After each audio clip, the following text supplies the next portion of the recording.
जय माता दी दोस्तों, कैसे हैं आप सबका हमारे चैनल पंडित ज्ञान में स्वागत है। चावल के ये 10 चमत्कारी टोटके बना सकते हैं आपको करोड़पति। आइए जानते हैं इसके बारे में। कई लोग ये जानना चाहते हैं कि चावल का क्या महत्व है और चावल से हम क्या टोटके कर सकते हैं। क्या होते हैं चावल के टोटके? चावल का महत्व सिर्फ पूजा में ही नहीं बल्कि इसके टोटके आपको माला माल बनाते हैं। चावल के कुछ टोटके ऐसे होते हैं जिससे आपके घर में सुख, शांति, संपन्नता, नौकरी, दुश्मनों का नाश, आपके घर पे जो भी टोने टोटके होते हैं उसका नाश और अखंड संपत्ति की प्राप्ति होती है। घर में बरकत होती है चावल से। जब भी कहा जाता है कोई आशीर्वाद देता है अन्न धन से भंडार भरा रहे, तो इसका मतलब होता है चावल। हमारी भारतीय संस्कृति में चावल का बहुत ज्यादा महत्व है और शुभ कार्यों में चावल का प्रयोग के बिना कोई भी कार्य पूरा होता ही नहीं है, अधूरा माना जाता है। और हम चावल को अक्षत भी कहते हैं। अक्षत का अर्थ होता है अखंडित। अखंडित मतलब जो किसी भी हिस्से से टूटा ना हो। चावल को पूर्णता का प्रतीक माना जाता है और देवताओं का भोग भी। इसलिए हमारी श्रद्धा और भक्ति खंडित ना हो, सदैव बढ़ती जाए, इसलिए चावल भगवान को अर्पित किए जाते हैं। भारत में किसी को भी, हमारे देश में किसी को भी आशीर्वाद देते हैं तो कहते हैं धन धान्य से संपूर्ण हो। इसमें धान्य का मतलब चावल होता है। आपको आज मैं बता दूं, सबसे पहले शुक्रवार का उपाय है जो मैं आपको बता रही हूँ। शुक्रवार की रात में 10 बजे के बाद आपको अपने सामने एक चौकी रखनी है। मनोकामना पूर्ति करेंगे हम चावल से। मनोकामना पूर्ति के बहुत सारे लोग उपाय कहते हैं चावल से कैसे मनोकामना पूर्ति हो सकती है। तो सामने चौकी पर एक कलश रख लें। कलश के ऊपर शुद्ध केसर से आप एक स्वास्तिक का चिन्ह बना लें। कलश आप कोई भी ले सकते हैं, चांदी का ले लें, मिट्टी का कलश ले लें और अगर नहीं है तो तांबे का भी ले सकते हैं। आपको कलश के ऊपर शुद्ध केसर से स्वास्तिक का चिन्ह बनाना है। स्वास्तिक का चिन्ह बनाना है और उसके बाद उसमें पानी भर देना है। पानी भरने के बाद उसमें 21 दाने आपको उसमें चावल के डालने हैं, 11 दूब डालने हैं आपको और 1 रुपया डालना है। फिर एक छोटी सी प्लेट में चावल भर के ढक्कन के जैसी जो कलश के ऊपर होती है उसमें आप चावल भर के कलश के ऊपर रख दें। उसके ऊपर आपको श्री यंत्र स्थापित करना है। श्री यंत्र आपको किसी भी वास्तु शॉप में ऑनलाइन भी मिल जाएगी। अगर आप बड़ी सिटीज में रहते हैं तो अमेज़न वगैरह में आपको 1 आवर डिलीवरी में मिल जाता है वो। और अगर आपके पास नहीं है तो लोकल पूजा की शॉप से भी आप ला सकते हैं। आपको ज्वेलरी की शॉप में भी ये मिल जाता है। इसके बाद श्री यंत्र स्थापित करने के बाद उसके पास में एक आटे का चौमुखी दिया आप सुबह ही बना लें। अगर आपके पास आटे का नहीं है तो आप मिट्टी का भी लगा सकते हैं, कच्ची मिट्टी का भी बना सकते हैं। साबुत मिट्टी लेकर के चौमुखा दिया बना लें, उसको जला लें। नहीं हो तो मार्केट से भी ले आ सकते हैं। चौमुखा दिया जला करके उसमें कुमकुम और चावल से उसका पूजन करना है। इसके बाद आपको 10 मिनट तक लक्ष्मी माता का ध्यान करना है। माता रानी का ध्यान करने के बाद आप थोड़ा सा हलवा या कोई भी मीठा भोग जो आप शौक से लगा सके, अगर बादाम का हलवा का भोग लगाना चाहे तो वो भी लगा सकते हैं। नहीं तो आप घर में किसी और चीज का जैसे खीर या किसी चीज का भोग लगा सकते हैं। कुछ अगर नहीं हो तो आप सिर्फ शक्कर भी भोग में रख सकते हैं। आपकी मनोकामना पूर्ण होती है इससे। भोग रखने के बाद थोड़े से तुलसी पत्ते ले लें, 11 तुलसी के पत्ते ले लें आप और विष्णु भगवान का ध्यान करें। इसके बाद आपको एक छोटा सा मंत्र है, ओम नमो भगवते वासुदेवाय। विष्णु भगवान का ध्यान करते हुए आपको इस मंत्र का 108 मंत्र का जाप करना है। इसके बाद माता रानी से, माता लक्ष्मी से प्रार्थना करें कि विष्णु भगवान का भी हमने आवाहन किया है। हाथ जोड़कर माता रानी से प्रार्थना करें कि आपके घर में वो विराजमान रहे और आपकी जो भी मनोकामनाएं हैं वो बोले।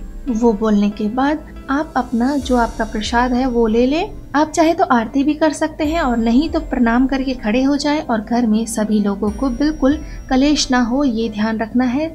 शांत चित्त रख करके आपको वो प्रसाद सबको बांटना है बिना किसी को कुछ बोले। सबको थोड़ा थोड़ा पानी दे दें। एक ही गिलास से सारा परिवार पानी पी ले और फिर देखेंगे आप कि कितना आपको फायदा होने वाला है। कलेश नहीं करना है आपको और ये प्रसाद, ये पूजा करने के बाद जितना हो सके उतना कम बोले। उस दिन के लिए आपको चुपचाप सो जाना है। मनोकामना पूर्ति करता है ये उपाय। इसके अलावा भी चावल के बहुत सारे टोटके होते हैं तो मैं एक एक करके आपको सारी बताऊंगी। सबसे पहला मैं आपको बताऊंगी, किसी भी शुभ मुहूर्त में या पूर्णिमा के दिन आपको सुबह जल्दी उठना है और सभी नित्य कर्मों से फ्रेश होने के बाद लाल रंग का एक रेशमी कपड़ा ले लें। उस रेशमी कपड़े में पीले चावल के 21 दाने आपको लेने हैं। आपको ध्यान रखना है, अक्षत लेना है। अक्षत मतलब बिना टूटा हुआ चावल का दाना। चावल को पीला करने के लिए आप हल्दी या पीला रंग या खाने का रंग आप लगा सकते हैं। उससे आप चावल को पीला कर लें। उन 21 दानों को कपड़े में बांध लें। अब माता लक्ष्मी की विधि पूर्वक चौकी जैसे बनाते हैं वैसे बना लें। जैसे मैंने आपको कलश स्थापना बोला वैसे ही कलश स्थापना कर ले और उस पर ये लाल कपड़े में बंधे हुए चावल भी रख दे। इसके बाद नियम पूर्वक जैसे माता का पंचोपचार पूजन होता वैसे कर ले। पूजन के बाद इस लाल कपड़े में बंधे हुए चावल को आप अपने पर्स में छिपा कर रख ले। ऐसा करने से महालक्ष्मी माता की कृपा प्राप्त होती है और धन संबंधी मामलों में चल रही रुकावटें दूर हो जाती हैं। दूसरा उपाय है, ये सारे उपाय तो आप कर सकते हैं, लेकिन आपको एक चीज का ध्यान रखना है। पूरे वैशाख के महीने में आपको शाम के बाद चावल नहीं खाना चाहिए। दही, चावल आदि भोजन में रात में इस्तेमाल ना करें। करना चाहे तो आप सुबह कर रहे। ऐसा करने से माता लक्ष्मी का अपमान होता है। साबुत उड़द की काली दाल के 38 दाने और 40 दाने चावल के ले ले, मिलाकर किसी गड्ढे में दबा दे। ऊपर से नींबू निचोड़ दे और नींबू निचोड़ते समय कोई दुश्मन है या किसी ने आपके ऊपर टोटका किया है उसका नाम लेते रहें। अपने आप आपके शरीर से सारे टोटके आपके घर से दूर हो जाएंगे। उस दुश्मन का आपका विनाश हो जाएगा। जैसे किसी ने आपके ऊपर फॉल्स कोर्ट केस किया या किसी ने जबरदस्ती आप पे लालचन लगाया है, किसी ने आपका नुकसान किया है, तो उस व्यक्ति का नाम आप लेते जाएं और आप खुद देखेंगे कि आपकी सारी चीजें सॉर्ट आउट हो गई हैं और आपके विरुद्ध वो कोई भी काम नहीं कर पाएगा। ध्यान रहे कि जब आप उस नाम का जितनी देर चाहे उतनी देर कर सकते हैं। कम से कम 10 से 15 मिनट तो आपको करना ही है, नींबू निचोड़ के धीरे धीरे।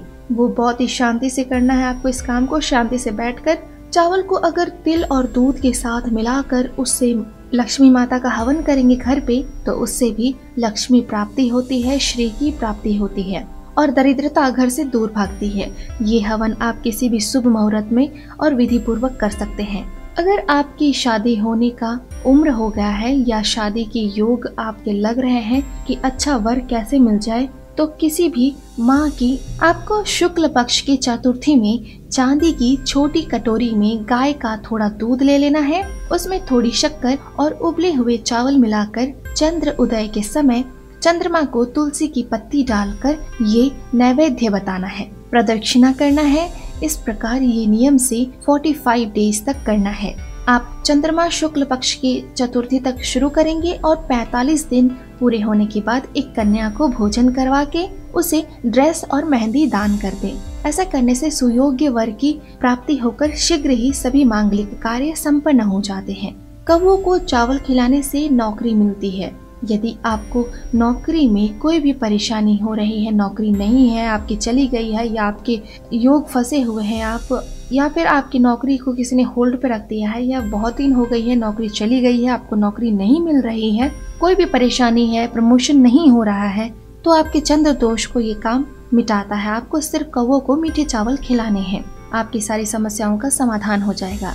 यदि आपकी कुंडली में चंद्र अशुभ फल दे रहा है तो आप अपनी माता से 1 मुट्ठी भर चावल विधि पूर्वक दान ले लें। माँ से मांग ले कि माँ मुझे 1 मुट्ठी चावल दे दो और वो चावल का दान आप अपने पास रख ले। उसे बांध करके ठीक से अपने पास अपने कोई भी अच्छे स्थान में आप रख ले और उसे अगर रोज धूप दीप करते हैं तो उन चावलों को भी आपको धूप दीप करना है। अमावस्या के दिन चावल की खीर बना करके उसमें रोटी चूर लें और ये कौवों के लिए घर की छत पर रख दें। इस उपाय से आपके घर में रहने वाले सदस्यों पर पितृ देवताओं की विशेष कृपा होगी। अगर कोई पितृ दोष है आपकी कुंडली में या परिवार वालों पर तो वो दूर होगा। पितृ देवता की कृपा से ही धन संबंधी कार्यों में विशेष सफलता प्राप्त होती है। तो मैंने आपको आज बहुत सारे चावल के उपाय बताए हैं, कुछ भी कर लीजिए, आपको बहुत ही अच्छा फल मिलने वाले हैं। तो दोस्तों ये थी हमारी आज की वीडियो। उम्मीद करती हूँ दोस्तों कि आपको हमारी ये वीडियो पसंद आई होगी। अगर आपको हमारी ये वीडियो पसंद आई है तो प्लीज लाइक करें, कमेंट करें। अगर आप हमसे कुछ पूछना चाहते हैं या फिर आप किसी समस्या का समाधान चाहते हैं तो आप हमें कमेंट बॉक्स पर कमेंट कर सकते हैं। दोस्तों, हमारे चैनल पंडित ज्ञान को सब्सक्राइब करना ना भूलें। जय माता दी।